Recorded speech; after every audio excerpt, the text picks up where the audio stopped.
Первая топка камина отопительного. Вот такой камин построили. Довольно симпатично, на мой взгляд, получилось. Большая дверка. Заложили небольшое количество топлива. Так, задвижки камина находятся в спальной комнате. Положение открыто, этих задвижек сейчас обе открыты. Да, вот так вот топится. Пока что не через оборот, на прямой ход. Закрыли прямой ход каминный.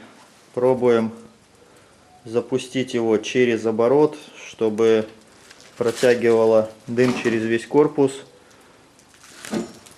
Пока что он не очень сильно хочет вниз отправлять дым.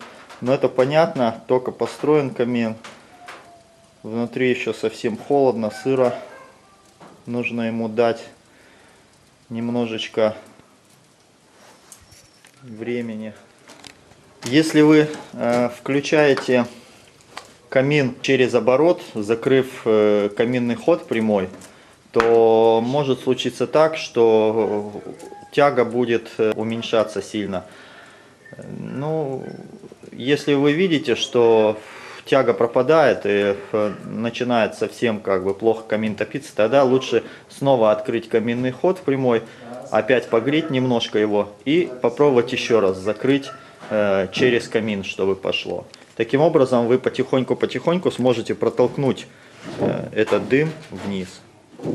Вот мы снова запустили через оборот печку. С первого раза она не пошла, начала сильно тяга падать. Снова запустили, вот снова видим, что тяга значительно ослабла, но пока что ее вот пытаемся протянуть. Нужно опять открывать, потому что снова тяга начала падать сильно.